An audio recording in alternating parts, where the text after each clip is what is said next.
Welcome to Rock and Recovery. Your host Jay. Today I've got another special guest. Her name is Julie Barth.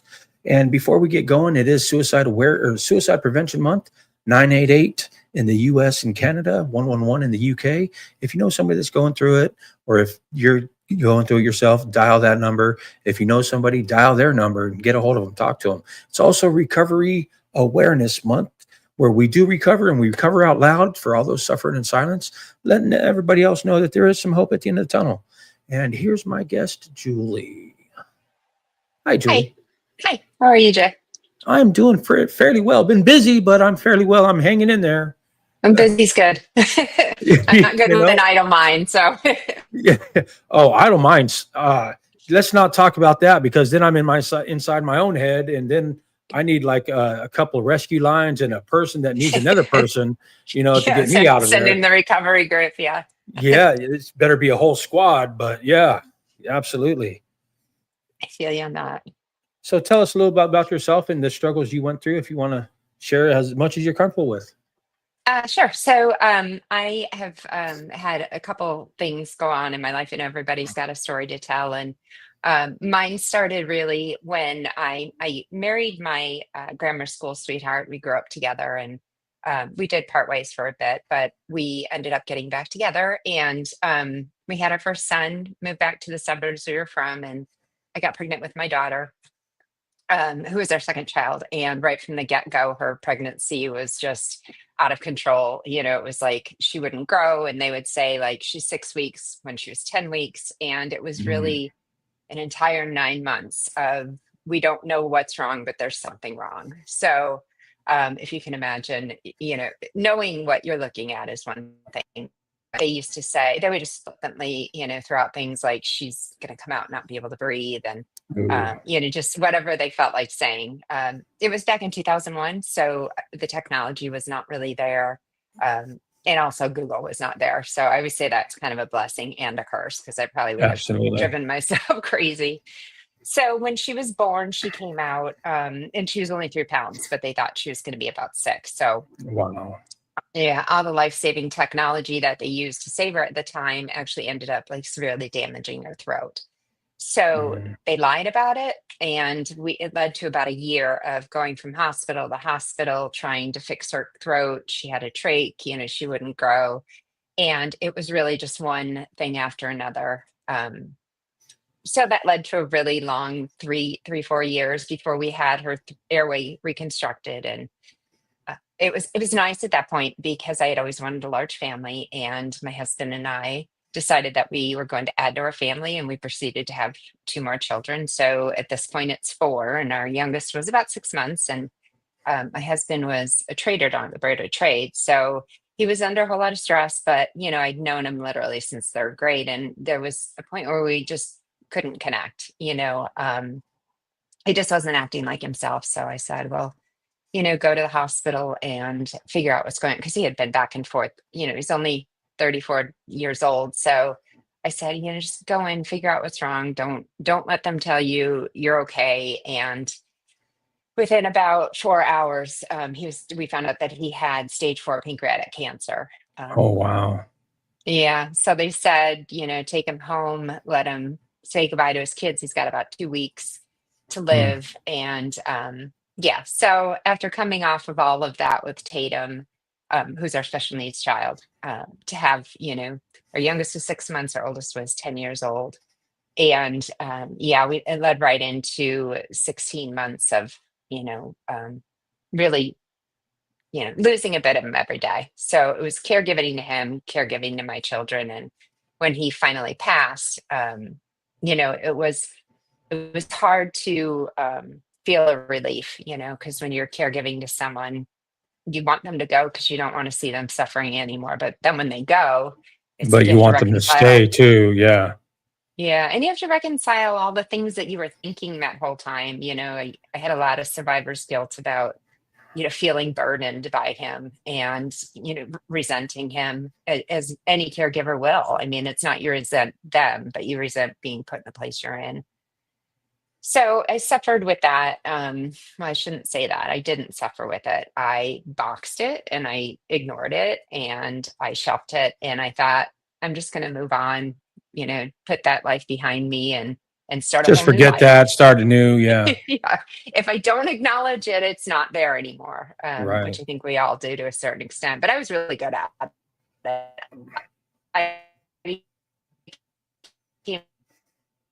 very, very good, just sugarcoating it all. And you do become very good at pivoting, making sure everybody's happy and putting on this, masquerade face where I'm fine, but you're so not fine. You're just kind of, shriveling inside, which I think so many people can relate to, that want for everyone to think that you're perfect and you have the perfect family. And um, so after that happened, I really just couldn't sit in my grief. And I just wanted to, like I said, pick up and move. And I had a gentleman in my home who he was working on my house. And I ended up taking off with him. And we ended up getting married and moved to Charlotte. And from that point on, it was one thing after another.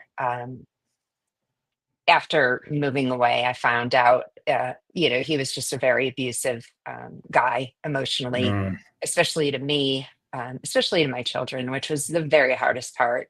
He was brutal to my four children that I had already. So after we got to Charlotte, my daughter, also the one who has special needs, came down with a rare form of connective tissue cancer, which Oh, led to another 8 surgeries, where they removed her shoulder girdle and grafted her legs. And so I guess, that's my story in like the most condensed nutshell you could ever think of. But I did end up divorcing about 3 years ago.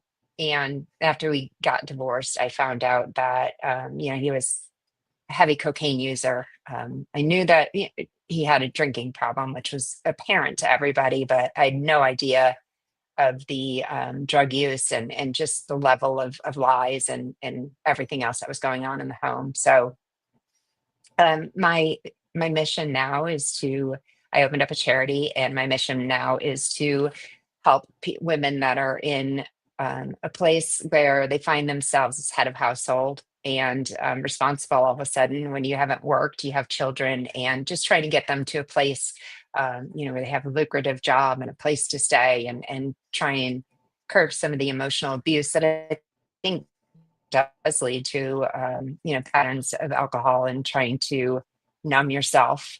You're just trying to stay in it and get to the end of the day. And, I think you can wake up every day and say, I'm not drinking today. And then about by noon, when it all starts to hit you, you could be right back on that train again. So, recovery and addiction is part of my mission as well.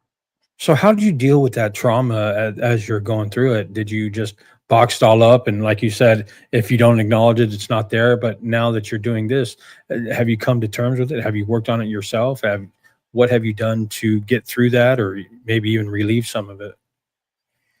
Yeah, I mean, I think that those things that help us to survive, those defense mechanisms that are innate in all of us and help us get through the hard times. If we don't recognize that they're no longer useful, then they really became more than a crutch. They begin to hurt us. So, when Colin passed away, I spent really 4 years of trying to pretend to everyone that my house was okay, and he was fine, I was fine, the kids were fine, and I just kept on keeping on with that. People were like, stop, process, you've been through a rough time, grieve. And I was like, nope. I thought, you don't understand. I've already grieved. That was my thing is I watched 16 months of him. I lost a little bit of him every day. So when he passed and everyone else was starting to finally feel his loss because they weren't in our home, by then I was like, I can't grieve anymore. And Right. yeah, and I became a symbol for sadness for everyone because when they would see me, they would feel the gravity of the loss of him because we were very, very active in our community. Our community was very involved in helping us with fundraisers, and so I did. I just said, you know what, I'm done. I've grieved it. I'm all past it, and I'm just gonna start over and build again. But I said, I think trauma is like it's like a band playing in the background all the time. And I spent a lot of time trying to ignore all of the cacophony of it, and it was constant. And I would do whatever I could to bounce out of it and just ignore it and, not deal with it. And when I got divorced, really, because what happened was, it was not an easy divorce. He came for me, and it came hard for me, and he lied about me, and he Oh really tried yeah. to destroy me. Yeah. And, then it was defending myself. You know, he made allegations about, that I was a drug addict, that I was an alcoholic, and having to defend yourself means that you have to take a good look at yourself in the mirror. And I will say that my second oldest son, who was really the object of his abuse, a lot of emotional abuse, finally came to me one day, and he was just like, "I don't understand why you keep letting him back at our house. I don't understand. He's threatened to kill me. He's threatened to kill you." And at that point, that was the turning point for me. That was the aha moment, because if I couldn't care enough about myself, or try and get out of it for me. I always kind of fashion myself to be the protective mom, and I care for my kids and mother first. And I really had to take a good hard look in the mirror and recognize that I wasn't being mom first, and I wasn't putting them first. And so, yeah, unveiling all of it, taking a good hard look at my behaviors, and why I constantly excuse things and ignore things and just let them go on when I know they're wrong, when I know I shouldn't be. Of it takes a lot of energy and a lot of introspection and a lot of confidence in yourself to finally say, nope, I'm dealing with this head Right. on. Head on is terrifying. you know there's a difference between being able to skirt around something or Right. around it, but Or hitting jiving right something, in. Yeah. or chipping away at it, even just chipping Yeah. away. But hitting that head on and defending myself and saying, no, I am not what you're saying. In fact, everything that he was putting on to me. It really, I guess it gave me um, an insight into what was important in my life, and to my strength, that I can do it. 'Cause I think we always tell ourselves we can't do something. Um, and we don't acknowledge when we do. I didn't acknowledge that I had kept a family together. I'd saved my husband because he had beaten me down so badly that I thought I Saved wasn't capable. yourself. You Yeah. know, being a survivor, being a thriver. Not only did you survive, you protected your kids as best you can. You know, I mean, there's so many things that go along with that. How do you manage some of the darkest times that you went through? How did you manage and cope and just get through those?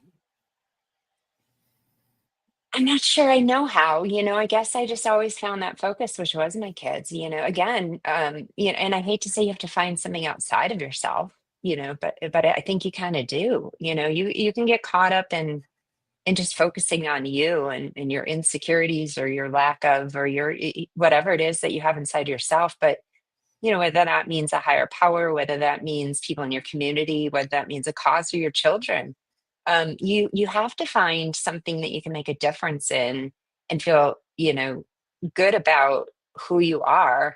Otherwise, you just wallow in this, like, they're abusing you, and you're abusing yourself and You your start feeling actions. more worthless. Yeah. Yeah, yeah, and you start behaving. I was behaving crazy. Like, I had come to a place where I didn't know it was real anymore. I was being gaslit, and just I was, for all intents and purposes, crazy. And the more he made me react, the more I would behave unlike myself. And then I The would more think, crazy you would look.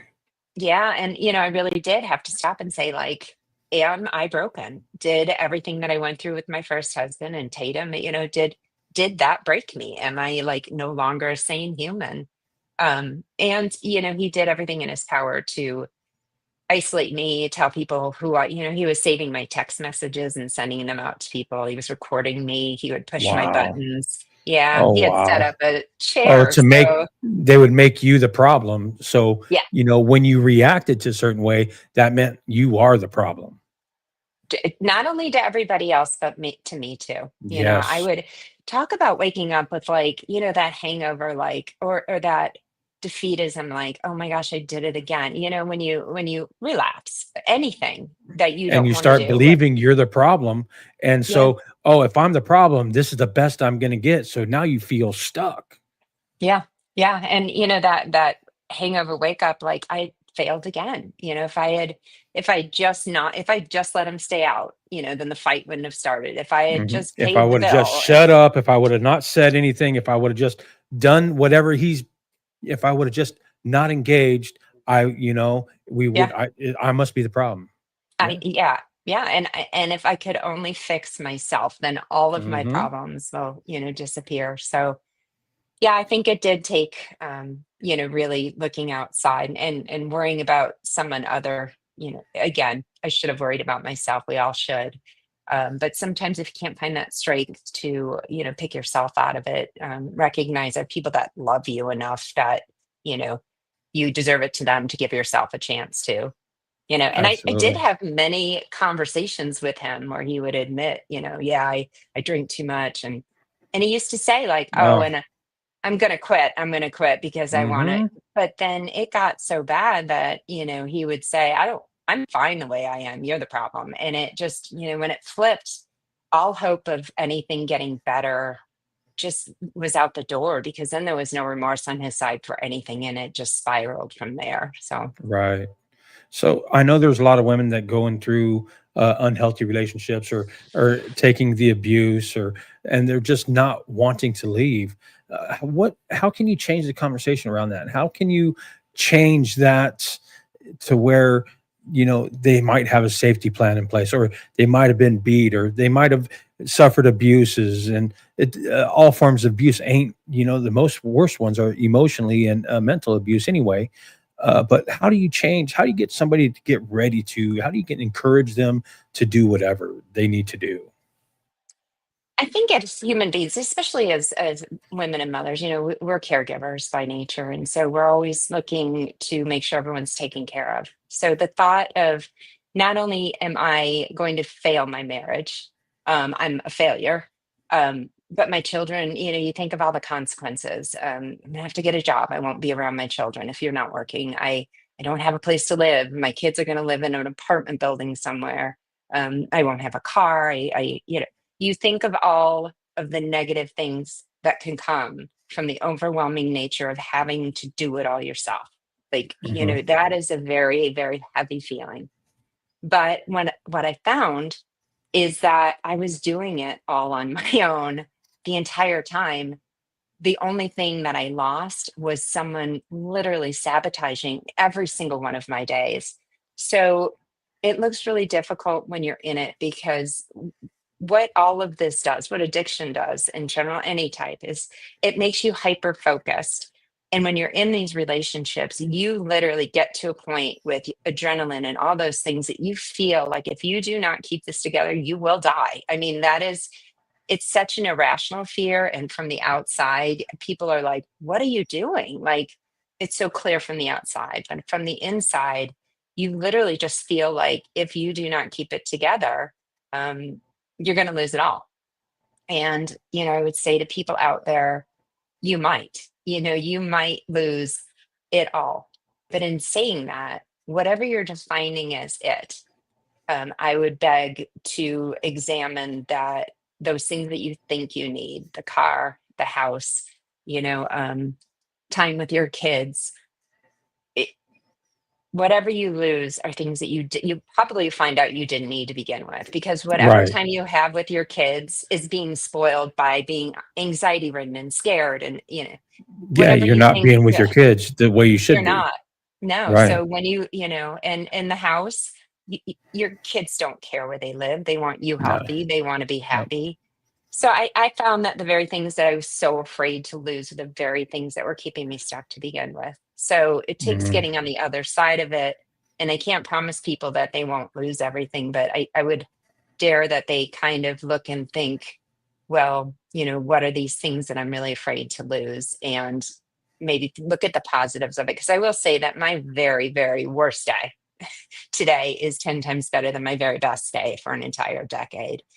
Absolutely. And what are some of the early signs that you need to look for if you think you're being, for the people that maybe are thinking that they are, they're pretty sure that they are. They know that they are. But what are some of the early signs that you need to look out for? I think that your house has a house alarm, your car has a car alarm, and your body has an alarm as well. In these situations, the red flags are there. There wasn't a part of me that didn't know, wait a second, if things are not adding up, like what he would say and what I would say, and the way that we would describe what was going on were like so far apart that my brain couldn't make sense of it. And it put me into this constant state of confusion. Psychosis. It really does. It really is, Yeah. yeah, and you don't know what's real, you literally can't concentrate, you can't fix anything.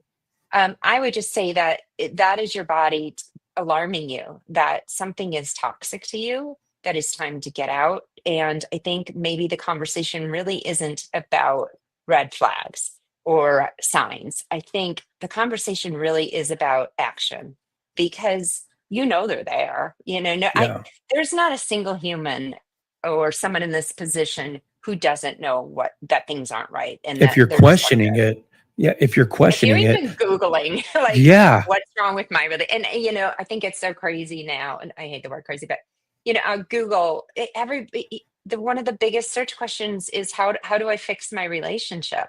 Of mm, course, everybody goes through times where things aren't great in your relationship, but if you find that you approach someone with the best of intentions to fix something or to make it better, and you leave so confused, unable to they're not resolve, receptive to it. yeah, then it doesn't really matter if it's your fault, if you're in a relationship that you feel is robbing you of joy, making you unhappy, and really hurting your mental health. It really doesn't matter, because I think a lot of people struggle too with, I did a lot of it. Is it me? Is it me? Is it my fault? Is it, in the end, even if I was at fault, it doesn't matter. You just have one life to live. And you could be the worst person, you could be the problem. I don't know. I can't tell you Right. you're not.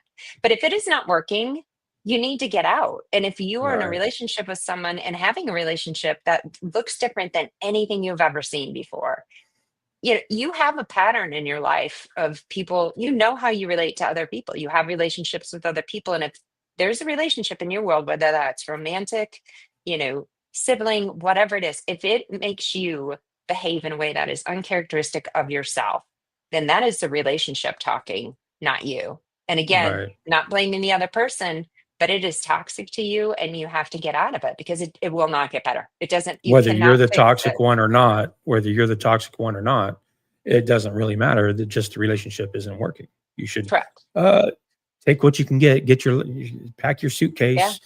Jump in that life preserver boat, whatever, and get out. Yeah. And maybe you'll become less toxic because you're not in a toxic environment.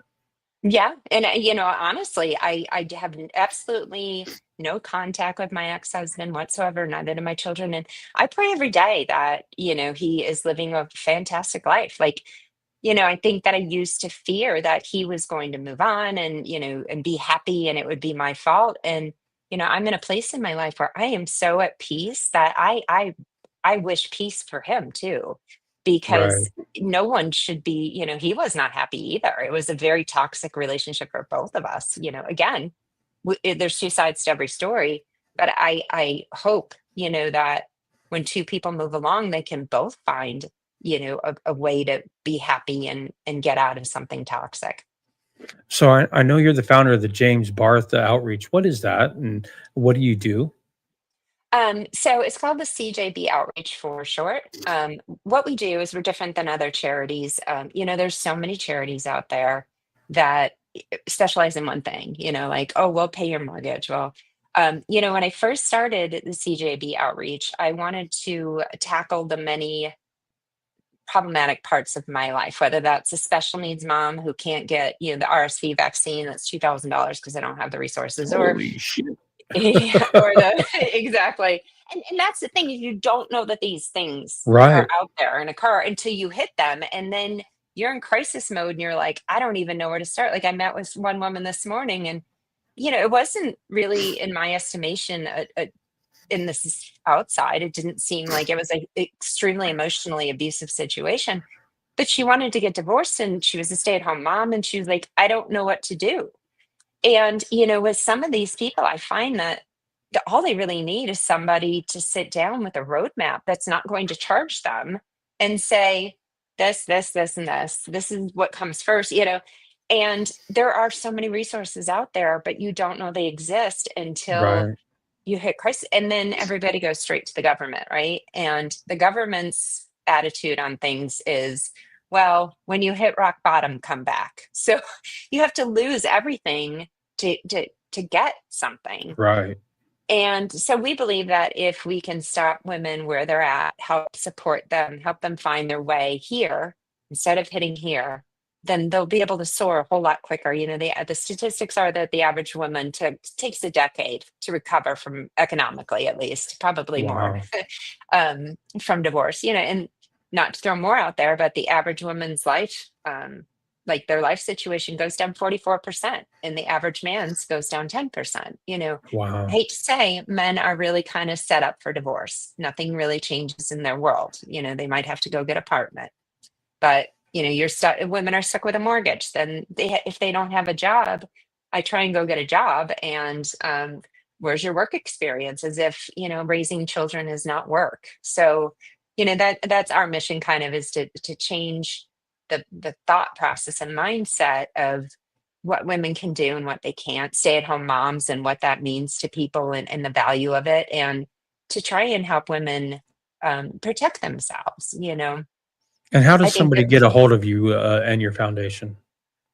so if you go to juliebarthauthor.com, which is my website where you can find my books and podcasts and stuff, there is one tab that's called for the CJB outreach. So that will shoot out to our organization, which has its own website, which is the cjboutreach.org. And then my special needs daughter, there's a tab on there for, we sell her art. She's a self-taught artist. So That's um, awesome. yeah. Yeah. So the proceeds from all of our art go to fund the charity. So it's just kind of a good way to give back if you're interested. So yeah, it's all in one place, like a round robin. So juliebarthauthor.com, and Mhm. then go to the which tab?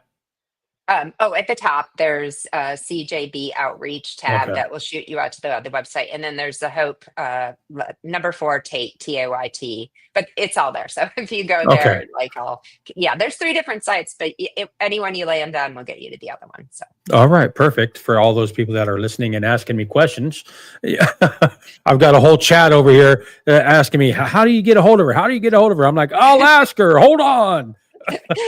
Yes, and we're in our infancy right now. So we are Okay. always looking to partner with either businesses that are willing to help us by, setting up remote work for women who, so that they can stay home with their kids and not lose that. We're also looking for anyone who wants to get involved. And most importantly, if you are someone that is in crisis and looking for a way out, or you just need a third party, because we talk about emotional abuse, and there is a component that it can be dangerous. So, Yes. you never know. I hate to put paranoia in anyone's head, but I would have never suspected that my husband was doing the things that he was doing behind my back.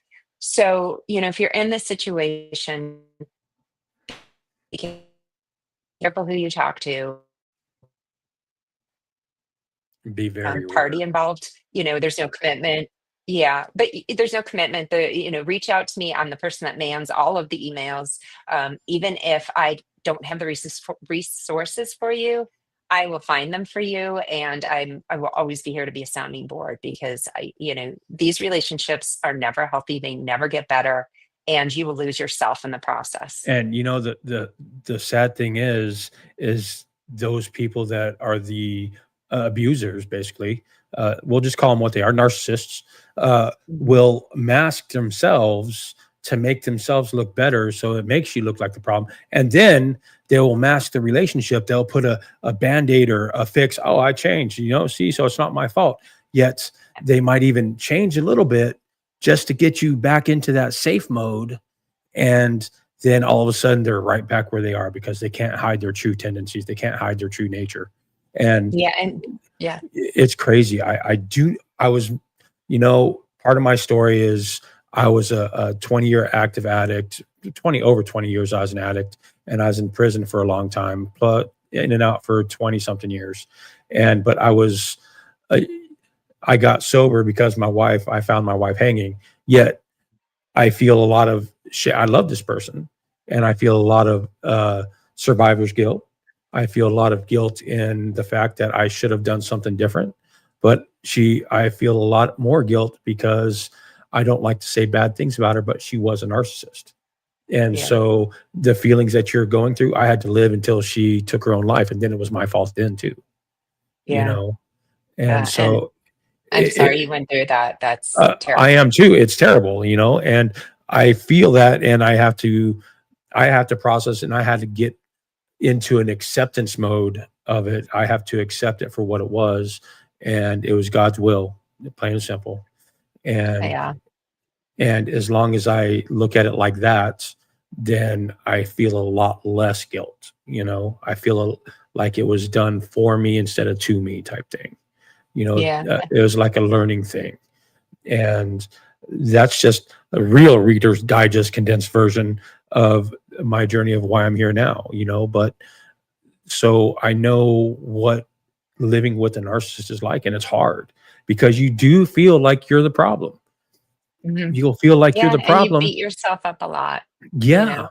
And Yeah. nothing you can do is right. Nothing you can do is right. You deserve what you get. You feel the worst about yourself because now you're believing you're the problem. And how can I change? You can't because you're really not the problem. Yeah. And I think, I speak about this a lot, it's like it's literally like they're choking you out, and they're when you're about to just die, they let you go. And they then like just letting you breathe becomes like you're my savior. And somehow, I think it just becomes more and more and more because they have to get meaner every time to Mm. control you because you become numb to it. You become numb to the insults. You become numb to, being cheated on or somebody stealing. You just everything is in degrees. And by the time you get to the end of these things, literally, I feel like at a point death would have been preferable. I couldn't get out of bed. I had I would have preferred fibromyalgia. it. Yeah. Yeah, I would have yeah, preferred it. because there's no joy in life. It No. literally is so toxic. It takes away every piece of joy you have. And it was really bad when she started to, uh, our daughter, she was my daughter, just not by blood. And she would treat me like her mom was treating me. And that's when I started feeling at my worst, Yeah, you know? my son used to work with my ex-husband, and there were characteristics that still to today, I'm like, and that's another reason. I have four girls, and I have two boys and four girls. But that's another, if you are doing a great thing because you are turning everything you went through into a mission to help other people. And the shame and the guilt that you're feeling, I hope that you can let go of it Oh, because I, you're I doing do, amazing things. but I it know takes a that long time, it does, and yeah, and it never fully goes away. I no, mean, I it really never will I go away, but I can deal with it now instead of doing something that I used to do to cope with, which was getting high. I can yeah, deal with it now and not go back to that. I can sit here and talk about it instead of just going and hiding from it, right, and and that's numbing the yourself biggest to thing. it. Yeah, Yeah, absolutely. yeah, Absolutely. yeah, but it is hard when I saw my girls. I never want them to get in a relationship like I was in. And I never wanted my Mm-mm, boys to treat a girl the way that I was mm-mm. treated. So, I think as parents, that is our kind of our job to, make sure that these cycles, because it all is generational cycles. His parents didn't treat him correctly. I guess my parents weren't perfect either. But, I think as a parent, the best thing we can do is to try and correct those things that hurt us, whether we want to acknowledge them or not, because whatever. we grew up in, whatever we were subject to kind of feels comfortable to us. And ironically, it's probably the worst things about it, but it's predictable, you You know. know, and there's that comfort zone. I was just talking to somebody else. Don't let our comfort zone become our own prison, because that's what a comfort zone is. It is your own prison because you feel comfortable there. You Hmm. don't need to go explore, don't need to broaden your horizons, don't need to change because you're comfortable doing what you're doing. And even if it's a trained comfort or just getting used to comfort, a programmed comfort, it's still comfortable. Even if it's the wrong type of comfort, it's still comfortable. And you learn to adapt, and you learn that that's your only safe spot, is being in that comfort zone. And the only 100%. and the only way to grow is to get the fuck out of your comfort zone. You Yeah. know, Yeah. it's crazy, but that's the only way you're gonna grow into anything, is making yourself uncomfortable.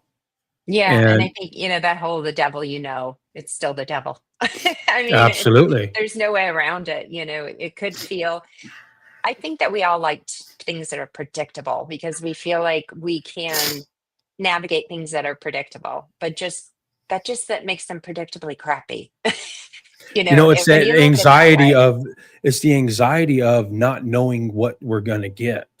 Because Yeah. if I know a person or an issue or a topic, and I can navigate this topic perfectly, and then I'm thrown over here, just like any job. If you're good at your job, and you want to advance you or demote you or just move you into a different area, that anxiety of like, no, I'm good. No, I'm Yeah. good. Yeah. It's that Yeah. anxiety because we know what we expect right now. You Yeah, and know, we know that we can handle it. There's right? nothing worse than being thrust into something you feel that you can't handle, which one of my least favorite phrases is God only gives you what you can handle, because they use My that least stuff favorite greatly. too. But, you know, I think I've changed my thought process on that phrase, and not religiously, but I feel as if we are given different skills and coping mechanisms as humans. And I think that if we could not do something, um, I think we would escape it. So whatever it is, I think that challenges are difficult, but you can make it through. Someone in one of the comments from another podcast I did, I said there is always a way out. She was very upset with that, and rightly so. She said sometimes it's dangerous, and I won't disagree with her. Yes, but there is always a way out. It's not an easy way out. It It's might not not going to be be the the way safest you way out. Yeah, prefer. You know, right. But if you do not leave, you're right. There is no way out. I mean that right? you have to be the change, and that's a really scary thing to think about, It because is. if it goes wrong and if you're in a really bad spot to begin with, and that's what you think, it's going to get worse than what I'm living in right now. And if you're just holding on, the thought of it getting worse is like, I can't. But I will say, if you are at that point where you are feeling like things cannot get any worse and you're having a hard They time putting it can. together, yeah, and they will. I mean, they will. I don't, emotional abuse, it's only a matter of time before emotional turns to physical, because Physical. yeah, the emotional abuser can only manipulate you for so long without physically touching you, because there's only so much mental torture someone can take before they have to Because you take it get physical. used to it. You get And numb to it. they yeah, absolutely. You do. All Mhm. right, call me whatever. It doesn't affect me. All right, make me think Right. I'm Yeah. crazy. Cool, I'm I'm crazy. crazy. Hmm. Yeah, I'm Yeah. the crazy one. Cool. Woohoo. All your friends Yeah. know I'm crazy now too. Okay, now what do you got? Right. You don't want to come Yeah, home tonight? Fine, don't come home tonight. I don't care, right. Yeah. But then they come home. And that's even Yeah. worse. Right. So that's the thing, is like it has to get worse every time, because they can't keep you where you're at without intensifying it, making it worse, one upping it. And there will come a point where, when emotional doesn't work, it will turn physical. It's just a natural progression of things. I mean, I hate to So say it, but it's true. so tell me about your book, Notes from a Blackberry. So I have three books. The first one is Notes from a Blackberry, and it was when my husband was going through chemo. I was coming off of the situation with Tatum, and she had, like, I don't know, 40 surgeries and traveling, and Wow. then yeah. So I would take him down to chemo on Tuesdays, and I thought it was like, oh, we're gonna have time to reconnect, and Well, it wasn't. He was so incredibly sick that I had a BlackBerry and I would type Tatum's story. I started with really the story of us and then went into Tatum's story, and then it just kind of necessarily flowed into his story. So it sat on my laptop. I would email it to myself and then I pieced it all together and blog posts in between because I was keeping, it was called like Giving Tree or something. So I was, the blog post and then I would explain it. And it sat on my computer for about 12 years. I wasn't a writer, back then. And then I started writing as a career move, and it sat. And then when I got divorced, I read it and I was like, the craziest part is like crazy didn't even start yet because it finishes right when Colin passes away. Mm. So I decided to release it, and it was never something that I wrote for anyone but my children because I was afraid my children would never get to know him, and I wanted them to know of everything Tatum went through, and I wanted to make sense of it. But I had a couple of people read it, and the takeaway was, "Gosh, Julie, you were so lonely and you were so isolated." And ironically, if someone had asked me when the whole thing was over, do you feel lonely? Do you feel isolated? I would be like, no, no, not at all. So my hope was that when people read the book, they'll give themselves a break because I beat myself up throughout this book, probably not more than anyone else does in those situations. But it's all those inner talks that we do, and even though we're saying it in our head and nobody else is hearing it, like, gosh, I can't. I'm so sick of taking care of him. Whatever you're thinking, like, I just wish he would go. Nobody else hears you, but you do. And those are the things that replay in your head over and over again. And where I thought survivor's guilt was like one person survives the Twin Towers because they went up, I had no idea the survivor's guilt of people that really, it wasn't a life or death situation for anyone. It was a slow death for, of your relationship of that person, whatever that Right. means, and all the things that you go to get there. And giving, I just hope that when people read it that they would give themselves the same grace that they hopefully give Grace. me. Yeah. And then so the second one is called From Blackberries to Thorns, and that one's coming out hopefully later this fall. And that one is more my relationship, getting out of and escaping that relationship and moving forward. Nice.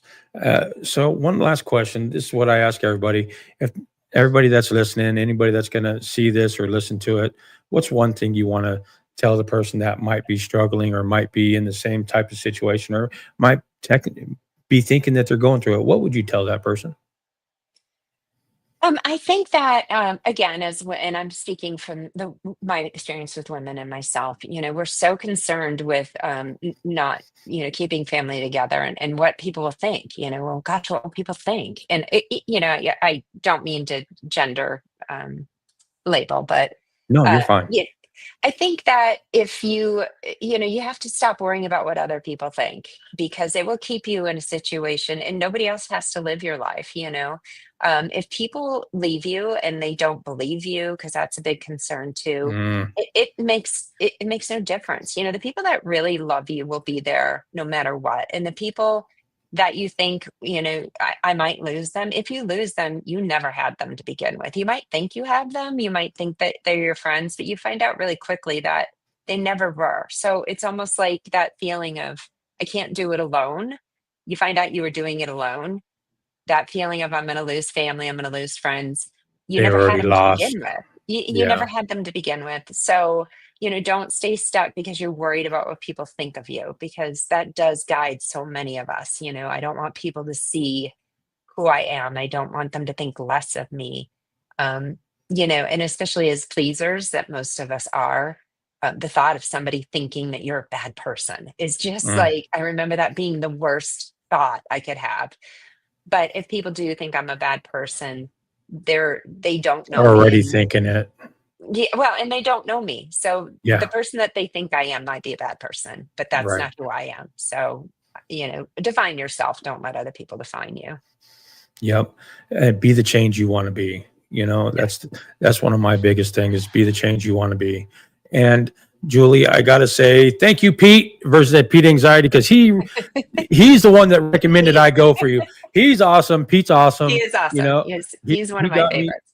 he got me started doing this stuff like a month and a half ago, and I haven't stopped yet. So, uh, Yeah, he is an amazing man. Yep. yeah, Yep. and a lot can be said about Pete, but he is for sure a 100% supporter of people, Yes. and Yes. he's doing good work. So thank you, Pete. Yes. Love you, Love and you looking too. forward to looking forward to season two. You Yes, know, me too. Tune in. Julie, I appreciate you coming on the show on such short notice. Literally, is like 2 days' notice, and Well, I I really appreciate you having appreciate me. that. And I think we had a good conversation. This whole week's been good for me with the people I've met on this place, and I hope to continue talks in the future. Next time you release a book, I want you back on here to talk about that book. I will, definitely. Well, uh, hopefully when I launch the next one, I'll let you know. It's just sitting. It's driving me crazy because it's just like oh, sitting there. I know. I know. you getting anxiety about it? It's like it's just sitting No, there. no, I'm having anxiety about releasing it. That's why it's just sitting there. That's funny. So The biggest thing is live for today. That's I all we can know. do. I know. I Depression know. is thinking about the past, anxiety is thinking about the future. If we ground ourselves in the today's, then where does that go? It disappears. That's the Yeah. best thing we can Yeah. do. And you never stay stuck in anything when you don't think there's time left, you know? No, no. Yeah.